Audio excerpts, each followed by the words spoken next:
Hello, everybody. Welcome to Lunchtime Detroit Lions Talk. It's brought to you by the Detroit Lions on the Prowl and the Belly Up Sports Network. Today, Detroit Lions Minicamp Observations Day 2. But first, I'm going to kick it to my main man, the man of steel himself, Curt Steele. What up, there? Welcome to the show, people. You know who we are. We are Detroit Lions on the Prowl, your home for Detroit Lions news and rumors, and welcome to the premiere. If you can't catch this one, you know what you can do. You can double back and catch it. It's available anytime after this thing airs. You know what I'm saying? And bonjour, Frenchie, talking about there. All right, you know what you got to do, baby. You got to join this family. You know, we don't have fans. We don't have viewers. We have family. And it's all love right here on Detroit Lions on the Prowl. So click that subscribe button, baby. Now it's time to go to the third member of the team. Who? Coach Jones. Who is Coach Mike Jones? What's going on, Lion fans? Let's get this thing started right now. Let go. It's Detroit Lions talk, baby.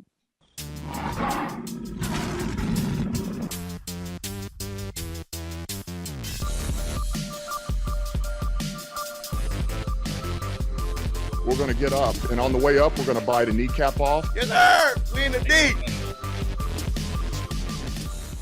All right, people, welcome back, man. And we got some things on the table, man. Detroit Lions Minicamp Observations Day number 2. Curt, what you got? Okay, so here's the big deal, and it's a pretty positive thing for me. We had 89 players in camp because that's everyone that's on the roster. But the only one that really wasn't there for the whole thing was Austin Bryant. But we had some guys that were out yesterday, including Damian Ratley, Daniels Reeve Maven, who probably had to sit out because he had an injury the day before. Jeff Okudah was out, cornerback Jerry Jacobs, and you know who it is, Mr. Milk Carton himself, Austin Bryant. It was not on the field. You know, that just happens, you know, with injury. We're pretty sure he's taking up a roster space and he's not even there. Yeah, for real. But the good thing is that Dan Campbell in his presser yesterday said that Bryant and Reeves Mays were suffering from some minor injuries, and it just kind of held them out of camp, being precautions. They said they should be available next month, definitely when the actual training camp starts. And the young fella, Derek Barnes, was back on the field after he sat out with a minor injury on Tuesday. So one-on-ones, the defense picked it up where it left off on Tuesday, you know, holding some people down. You know, you had your boy Iffy out there doing his thing, and here you go again. Mr. Will Harris making another sighting, breaking up some passes on Khalif Raymond and Brashard Perryman. All you got to do is say boo at Brashard Perryman, and he'll drop the ball anyway. All right, so 707 is at midfield. Here's some observations, definitely. During this session, the tight ends absolutely took over the show. Now, here's the guy. TJ Hawkinson definitely looks almost really unguardable out there. I mean, the guy's out there. He had a drop yesterday against Anzalone, but after that, the dude put on a clinic, definitely showing out there. And Mr. Marlowe, who we have really limited kind of knowledge of him since he came over from Buffalo, he had some decent reps, but David Blau and Brock Wright took advantage of him in the on the 707 drills at midfield. All right, the kickoff duties. Kickoff duties definitely changed. Tom Kennedy and Victor Bowden was back there for split returns doing that. Definitely it was Khalif Raymond definitely is going to be part of that. He came over from the Titans where that's what his primary responsibilities were. And there was another guy who kind of showed up on the kickoff duties that you may not expect. Starting running back who, you know, DeAndre Swift definitely was on the kickoff return teams for the Lions doing that practice yesterday. So we'll see. All right, they had some really good intermissions. Definitely, you look at they had a quick competition break at midfield. The Lions did some 2 big circles with a tackling dummy on the perimeter. One circle was for the offensive player. The other was for the defensive players. Then the 2 players then would race, having to compete 1 lap around the circle, working on speed and bend. And you know, you had the first to hit the dummy wins. So you put the dummy in the middle, you race around a circle, and then you get to the doggone dummy and tap did they bring Patricia back in for camp? No, they did not do that. I wish they would have. That would have been freaking hilarious. All right, so here is the really big competition. Here's the big results.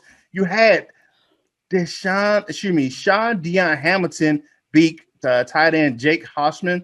You had, you know who he is, Swag Daddy Jamal Williams defeated Dean Marlowe. He's used to, and of course, he had to do the jiggy dance afterwards. And then Victor Bowden beat Corn Elder, which, you got to, sometimes you just can't respect your elders out there on the field. All right, so you had the 7-on-7 goal line yesterday. Goff, he took command of the offense. He looked better than he did the previous day.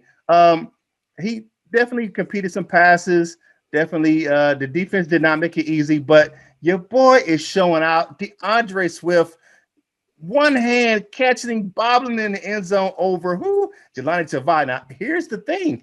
They said Tavai was in tight coverage. So he definitely, some of that weight loss helped him keep up with DeAndre Swift.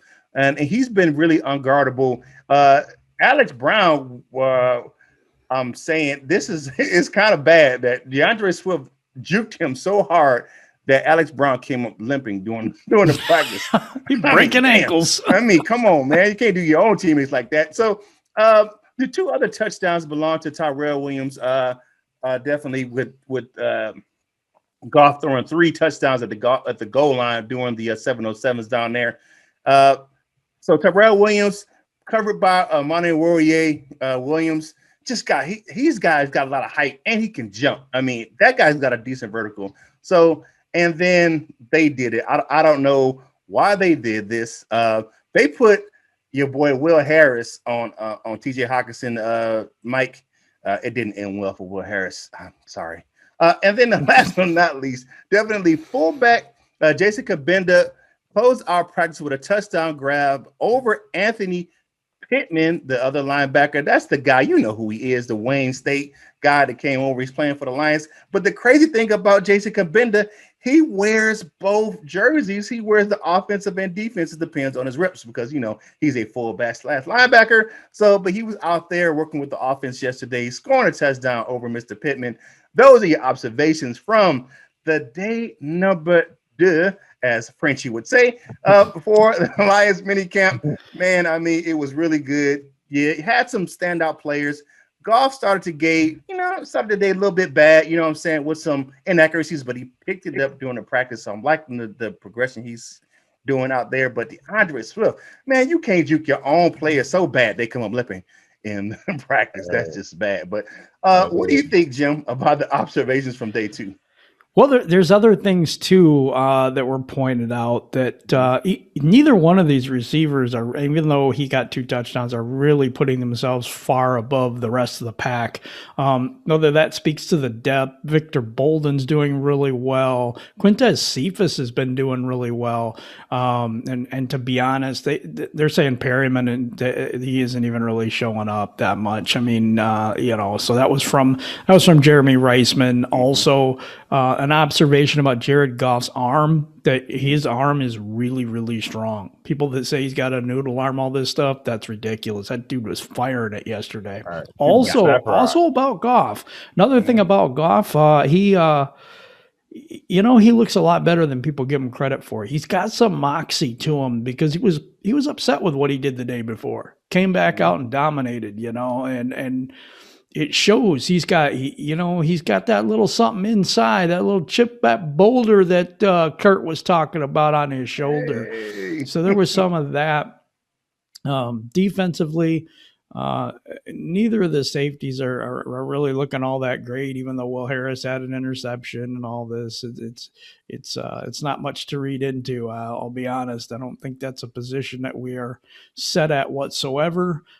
Dean Marlowe, yeah, okay. We'll see how this all works out in the end of it all. But some of the injury situation, Jeff Okudah, we really don't know what that is going on with him. It could have been just a family thing or something that happened. Who knows what happened there? Hope it's not another injury, because he can't afford to be injured this year. He just can't. He cannot. No. And also in Tracy Walker's situation, it is the last year of his rookie deal. Mhm. So he is either going to be in or out at the end of this year. And I'm telling you, I do not think he gets re-signed. I'm just saying that right now. What? Yep. You don't think so? Nope. I think he has the best year of his career and has a breakout season. And he's definitely going to resign a long-term deal in Detroit. Okay. That's just my take. Okay, Mike, Kurt, what you got, man? Drinking that Kool-Aid. You know what? I got to start off with my boy Will Harris because that's back-to-back days with interceptions, man. So. Oh, no. He didn't have interceptions today. He got burnt in the end zone. I mean, he got burnt, but I believe he TJ. did have an interception earlier in your comments. Oh, did he? I believe, Okay. yeah. Right. So he did get burnt. Yeah, I mean, TJ Hawkinson. I mean, But come on, man. Yeah, that's not fair. That's Hawk. So that's not fair. But back-to-back days of interceptions, which means what? His instincts are taking over because I believe from we're not there, but he's back in the box, man, like he's supposed to be.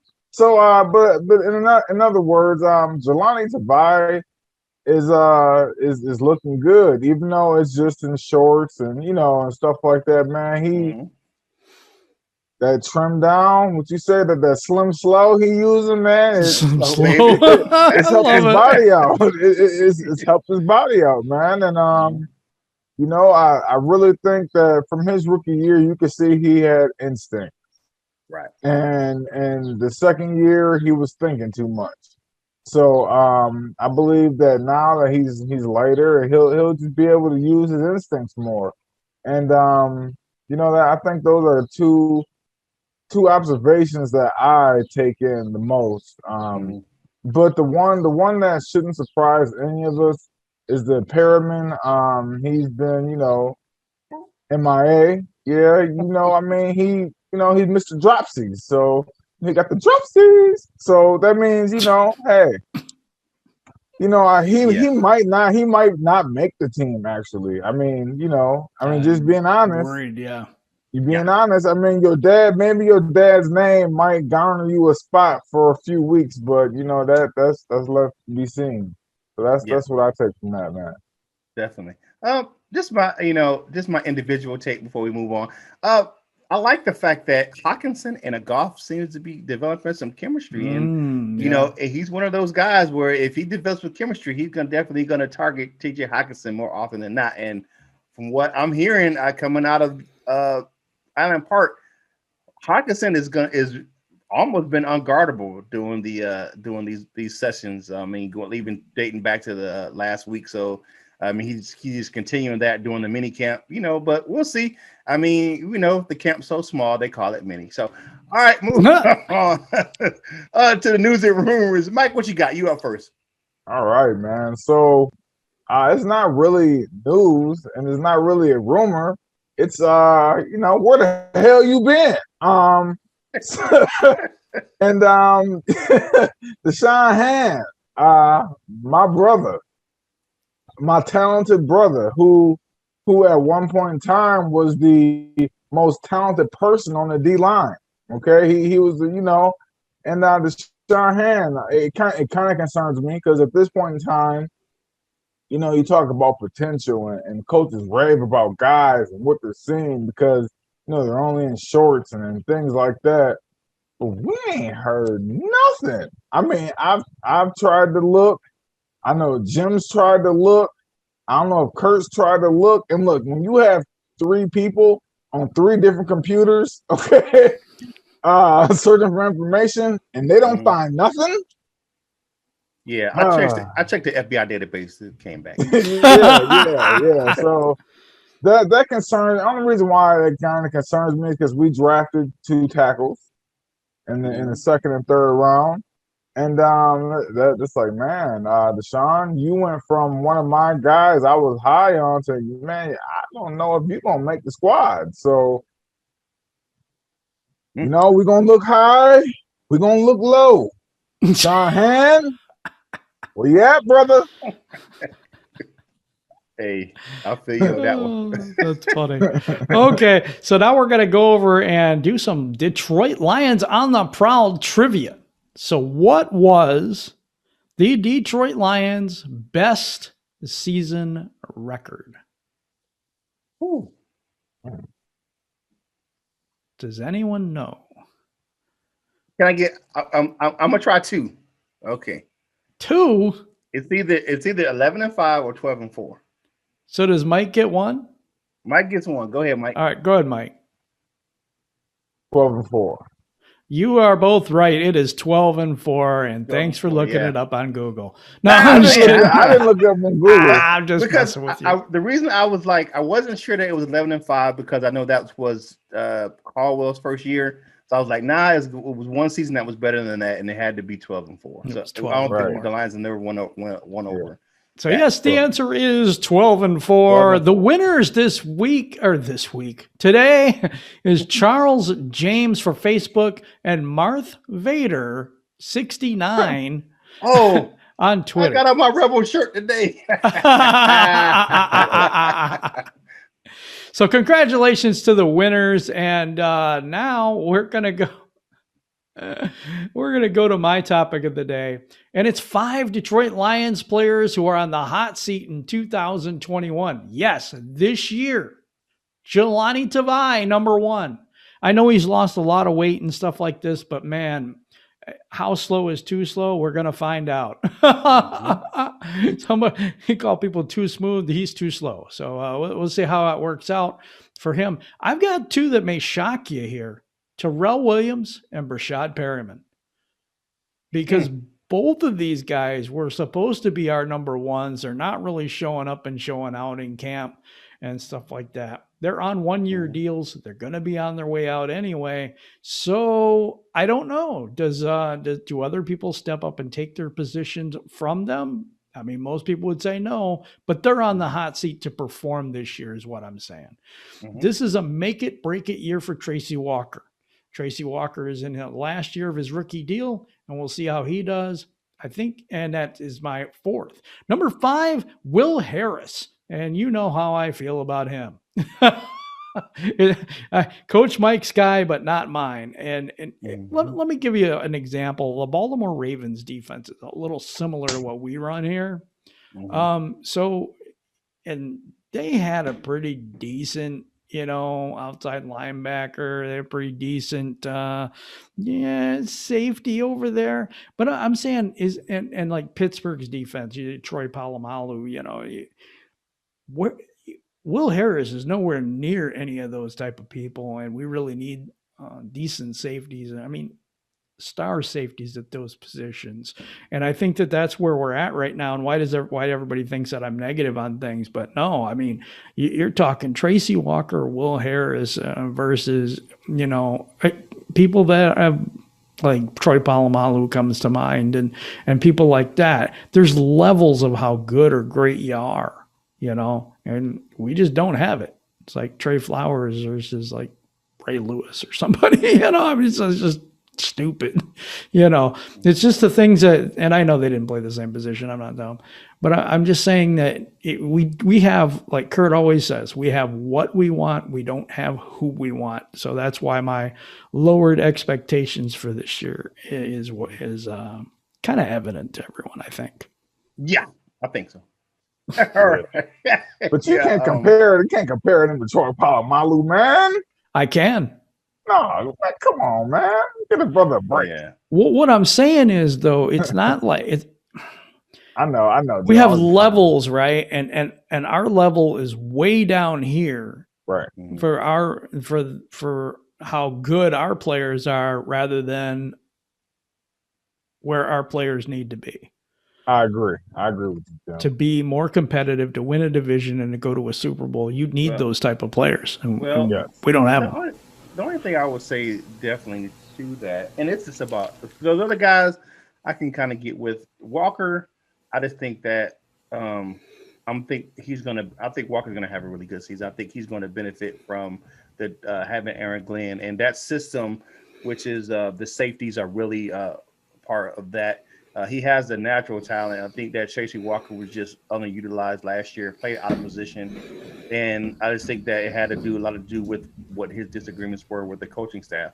So I just think that they weren't going to get rid of him, but they just kind of punished him at the beginning of the year, having Will Harris starting in front of him. You know what I'm saying, when some of the disagreements, think about this. The guys that were kind of molding him and you know, and was his really mentors on the team, they got rid of all of them. Well, okay, but does he remind you of Ed Reed at all? Does he? No, he's not the same talent as Ed Reed. I mean, I know that, but what I'm saying is we're talking about talent. This is when we got to disagree on this one. This because I can't. They're not even the same type of safety. No, I know that. Same type. The bills aren't the same. Their game isn't even similar. Their game. I understand, and it's a poor comparison. I was just trying to compare the Ravens defense to our defense. Yeah, but the people that they had in their defense versus the people we have in ours. But to me, that's because Ed Reed was more. You know, he was a guy. He was on special teams, and he played different than Tracy Walker. So I mean, I understand what you're saying. That do we have comparable players to that? I can't say that we do because we don't. But it's different personnel as well. Right. So, you know right. No, I get what you were saying about that's a poor comparison, and I know that. I'm just trying to get people to understand, you know, the level of player that we have at those positions. Like, we always think that our players are so good, but you look around the league and there's other players that are so much better. Tracy Walker, I will say this about Walker. Walker had a very promising, definitely when he took over the starting role, and then what happened? He comes back the next year and they start playing him out of position, right? So I just don't think that he was utilized correctly. Definitely last year. That's why he had a down year last year.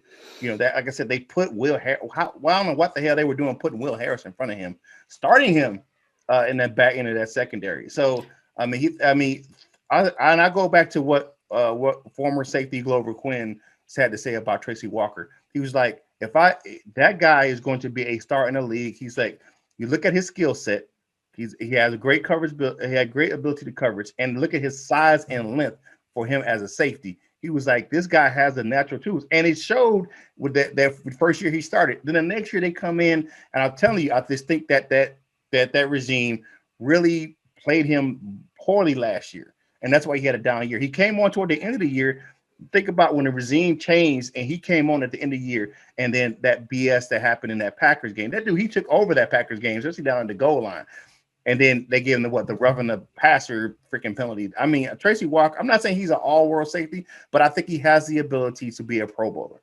All I was trying to say through this is, like, we have these players now, and we had Tyrell Crosby, who is a good right tackle. We have a future Hall of Fame right tackle right now who probably will switch to the left side at some point in his career.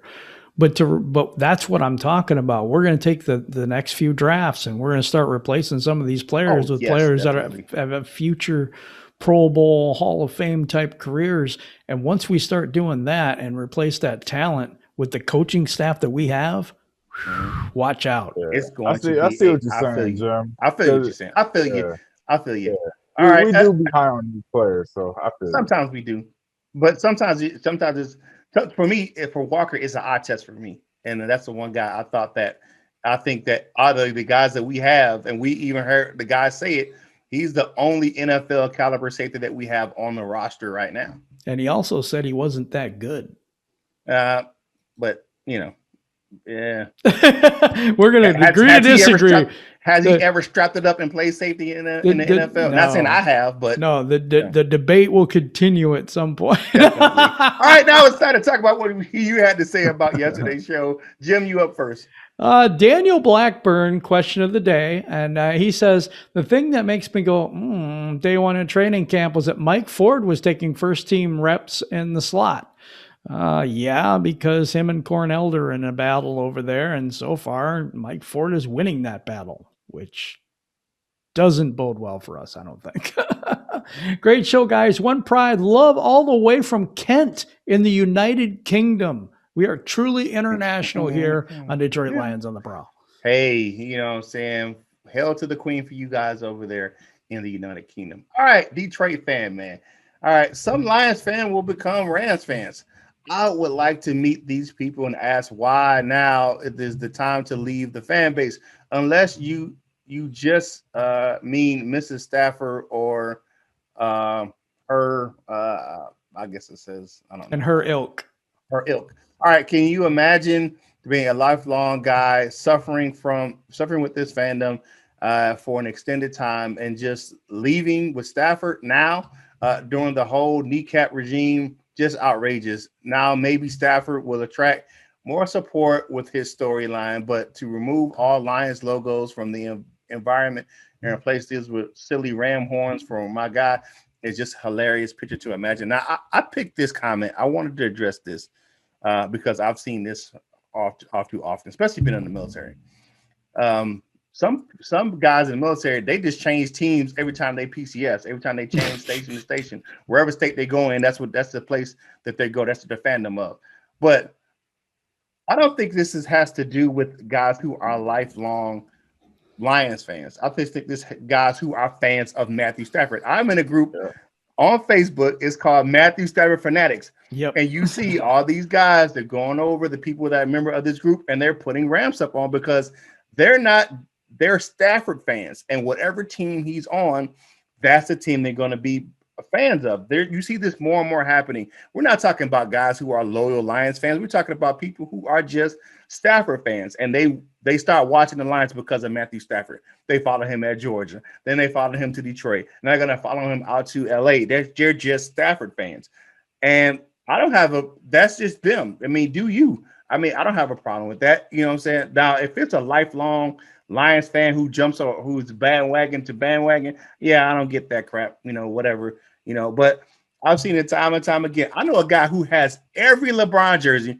because every time LeBron goes to a different team, that's who he's a fan of. He has the Cleveland jerseys and he has the Miami Heat jerseys, and then he has all of the doggone LA jerseys. So you just have fandom is just different nowadays. It's not old school like us. So we're diehard Lions fans, and that's what we're gonna do. But you're gonna have some people out there who are fans of individual players, and wherever that individual player goes, they're gonna be fans of that team. But the diehards, we're gonna be rocking with the Honolulu Blue for all of eternity, and that's just how we're gonna roll. That is how we roll. Yeah. And I was gonna say one thing to that. So if Barry Sanders retired, did they retire too? Yeah. It's different, man. These guys the mentality is different man. nowadays. You know what I'm saying? It really is. Man, I've been a fan for a long time. One team, that's it. Jerseys, signing jerseys, man. We didn't do that back in the day, man. Nope. Thomas Donner, Okuda. I'm telling you, by the end of this year, we're gonna be. I know this emoji. I can't say it because we blew a top first round pick on this dude. And you know what? I've been worried about that. Okay, I'm not gonna lie and act like, oh, just be cool. No, I've been worried about it because I seen two cornerbacks last year that looked better than him, two rookies, and AJ Terrell and CJ Henderson. So it really kind of worries me that we took a reach for this guy at pick number 3. But hey, he has Aaron Glenn to teach him the ropes, so it's a wait and see thing, man. Will his potential show? That's true. I got Joseph Murdoch, the law firm of Murdoch and Associates. He says, I think Jim is starting a new term. Instead of passively aggressive, he's passively negative. No, I'm aggressively realistic. I have taken on the mantle of not having you be disappointed, frustrated, hurt over this year and this team for this year. That has been put upon me to clarify and bring reality back to the hopium, and I'm kind of like the pH balance, in the group. You know what I'm saying? The hopium, the Kool-Aid. I'm trying to bring you back to normal before preseason hits and you find out. And the first game hits and you'll be like, oh no, it's only preseason. We're okay. We're good. Then your first game, it's like, no, man, it's only the first game. We're good. It's only the first 4 games. And then by Thanksgiving, you're like, shit. And then your whole world is blown. I'm saving you your Thanksgiving dinner, man. I'm trying to help. I'm trying to help. I'm not negative. I'm just saying this year I don't want you to raise your expectations just to go crashing down from that hopium high. You know what I Yeah. mean? So I'm just Yeah, taking it definitely. upon myself. Public service All right. announcement. We will not be that good this year. All right. You ain't got to cry, Kurt. It's okay. No, man, come It's on, shedding man. Stop tears. playing. All right. The artist formerly known as PC Payload. All right. Drive-by thumbs up for you guys. Work is keeping me away from the show, but thanks for the drive-by thumbs up. And Mike, I won't be crying until Thanksgiving. Definitely. All right. You got Mike. Man, oh man, man, oh man. Okay, Tornado. I'm happy you are spicing up the show with the new graphics and more guests. Hey, listen here. My buddy Jim over here getting about 30 minutes of sleep a day. Almost.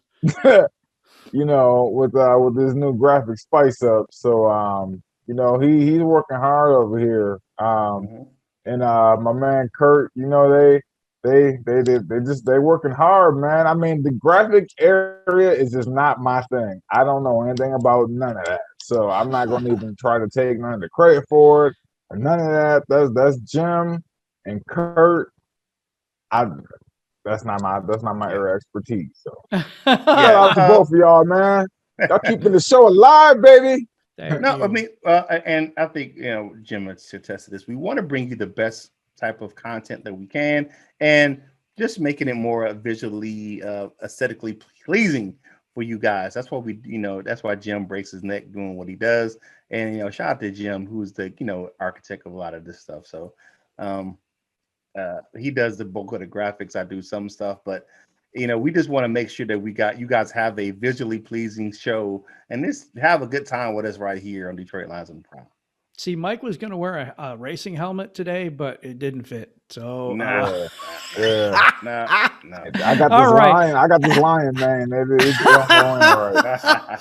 all right. So we got Kurt's topic today, and what do you got for your news and rumors topic today, Kurt? Okay. Real quick. All right. So there's all this speculation on why Tyrell Crosby was not at all the OTAs, but he was there at minicamp. Well, he said, hey, he was like, well, last year we didn't have it. And I just figured that I had a pretty good season last year. I really didn't need it. I had coming off last year, I didn't have OTAs. We just kind of had camp and kept moving. So I took that time to spend with my friends and family and loved ones. Had nothing to do with a contract. I was just kind of just hanging out with the family. So there you have it. I mean, from the horse's mouth, no speculation. He said, I want to take the time to, I worked out on my own and I spent that extra time with my family, but I'm here now. I'm ready to work. So there you go. I love it. The question of the day is, what did you observe from all the stuff that's come out in the day 2 of the Detroit Lions mini camps? So that's the question of the day. Put that question in the day of in the comments below, and you may be selected to have your comment read on air on Monday, because tomorrow we have Free for All Friday, or Friday Free for All, or whatever we say. So we're going to walk over to the Wall of Fame real quick. And who do you got, Kurt, on that Wall of Fame today? All right, definitely we have our bronze members. We have Detroit Drew, Midwest Lion, Bubble Bo, John Kampler, Detroit Lions, Top with Mike, Sub Z Trap City Boys Entertainment, our Allen, Jimbo G, what up, Jimbo, Tornado, who had his comment on the show today, Crystal Wiley, Steve Castillo, Brian Stover, Bogarakis, Justin Beer, 10K, and we have the Latino Lion. Definitely several members. We have Nomus J, Jason Portis, Cap Ice Cold, Batman of the 313, John Martin, and Go Lions. All right, for our gold members, we have Barb Corso, North End Ken, who always keeps it 100, just in the D, Larry McQuiston, Turner C. Burley, Michael Huck, Matthew Ferguson, Randall Flag 606, Miles Gibbs, Randy Prince, the Gridiron Blitz, and you know who it is, the Doctor. Dr. Detroit is always in. We had a good conversation yesterday with the gold members. Had a lot of guys show up. North End Ken, Michael Huck, Matthew Ferguson, Dr. Detroit. I mean, that was a pretty Turner good. Burley. Turner C. Burley showed up too. It was a really good time yesterday with those guys. A big.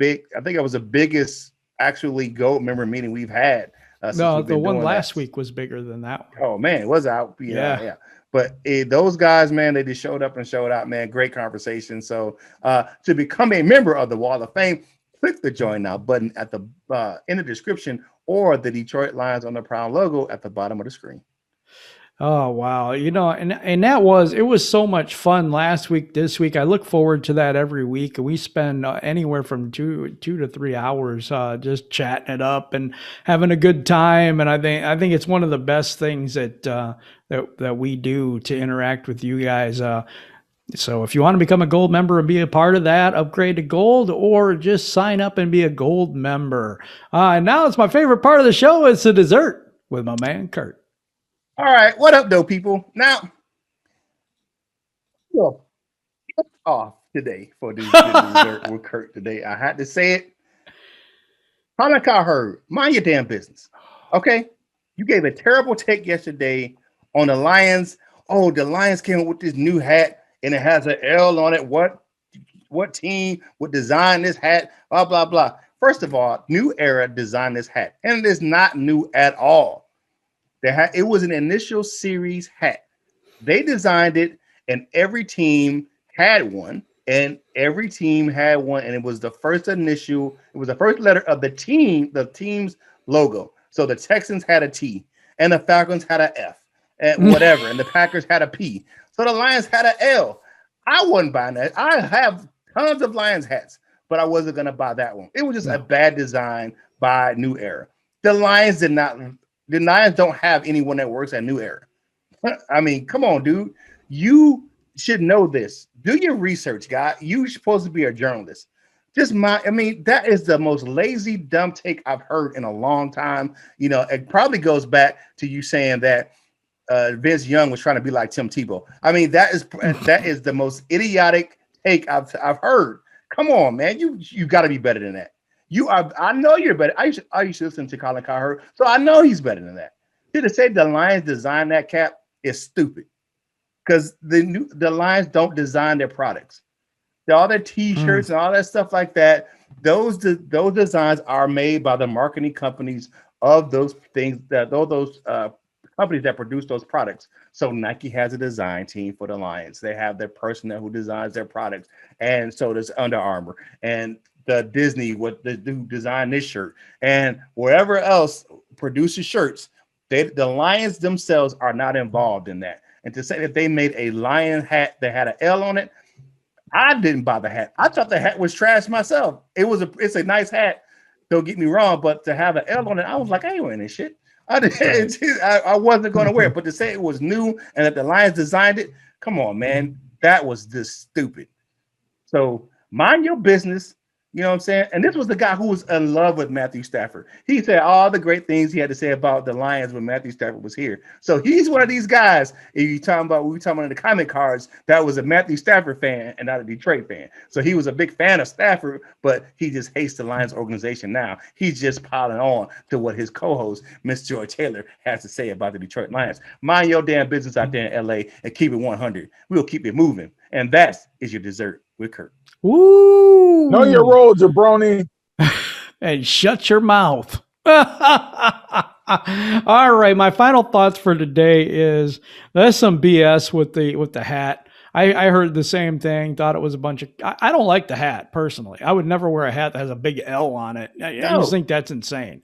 But getting back to this realism thing, that I'm really having a tough time with the crowd here of we listen to the show and you're so negative. I'm not. I think the future is so bright. I got to wear shades. I think we are really on the right path. I think the draft we had, we killed it. I think that free agency, we did exactly what we were supposed to do, that we got filler spots. But let's be realistic. These players are not, the caliber players that are going to get us to Super Bowl. So I was asked this one question. I'm going to try to make this brief, but this question I was asked is, do you think the coaching staff will have an effect on the defense and make these players better? And I said, yes, but you're 32. If you improve to 26, you still suck. You know? So I likened it to a coach trying to coach up Charlie Brown kicking a football. You just can't do it. Well, not if Lucius keep pulling the ball away. But Wow. What you got, Mike? Yeah. So, wow. I'm just gonna keep my my bifocals on, my imaginary bifocals on, and I'm gonna keep looking. I'm gonna keep looking, and I'm gonna keep looking. And whenever y'all see DeShawn hand, let me know. Let me know. Cause with the binoculars. yeah, cause I've been looking, man, and I've been looking for that highly talented rookie, man, and I've been trying to find him. And I think he's over there next to Austin Bryant pulling hamstrings and stuff. So you know, Sean Ham, my brother. Come on, man. Show me some love, man. You and Will Harris, man. Come on. Will doing this thing. You have some weird superheroes, man. Sean, come on, man. All right. My final thoughts for today is I have to agree with Jim somewhat. I'm cautiously optimistic. You know, I can show my optimism, but in my heart of hearts, I know that we're still at a 5 to 7 win team this season. I don't think the Lions are going to make the playoffs. You know, they're going to be competitive in some games, but like Jim said, I've said this for a while now. They have what they want, not who they want, and they're going to build this team going forward. So next couple of years, they're going to be really good. But is it going to be the 2021 season? No, I don't think so. But I like the effort. I like what they're bringing, the competition level. I think that, you know, we have to be a little more, what do you call that? Cautiously and tempered with our expectations of the team. So, but that's what I have. And then a new era. I mean, that was a bad cap. I mean, but New Era just made a whole line that just got taken down. An MLB line. It was called the local market thing, and they had all these logos on all these things that were supposed to be for the MLB cities. And they had to take it down because the hats were just wrong. And a lot of stuff they had on that was wrong. So the design team over at New Era, you should have put a D on that cap instead of an L. You just got to read the room. I mean, I understand what you're saying. You know, we're going to put the first letter of the team on on there, but nah, that just ain't going to work with the L. Well, the Falcons got an F. Yeah, Falcons got an F. But I think they can deal with the F, but because the L is a loss all day. We're tired of taking that shit here in Motor City. All right, definitely. All right, it is Thursday, so definitely tomorrow we have Free for All Friday, and tonight me and my man Shawnee J are recording the latest episode of the Die Hard Den podcast. We got some great takes for you on what's going on with the Lions Minicamp. And Shawnee J, he always brings a way different angle for you to check out. So check it out. It'll be available tomorrow after Free for All Friday airs. So you know who we are. We are Detroit Lions on the Prowl. Your home for Detroit Lions news and rumors. And as always, please join the family. Subscribe to the channel. We don't have fans. We don't have viewers. We have family. And it's all love right here on Detroit Lions on the Prowl. If you're going to get yourself some Lions gear, click the link in the description below. Go over to Fanatics where I bought this nice new shirt. And you can get some great Lions gear, and a portion of the proceeds from that link go to help us grow the content on this channel. And if you want to check us out over on bellyupsports.com, go over and check it out. And while you're over there, you can get into the content they have about the NHL and NBA playoffs that's going on right now. It's Thursday. Man, the weekend is on the horizon. So keep grinding out. Finish that pop. Get back to work. And whatever you do in life, you got to boss up. All out and be the best version of you that you can be. For my fellas, Mike and Jim, this is Curt Steele, and we will holler at you real soon.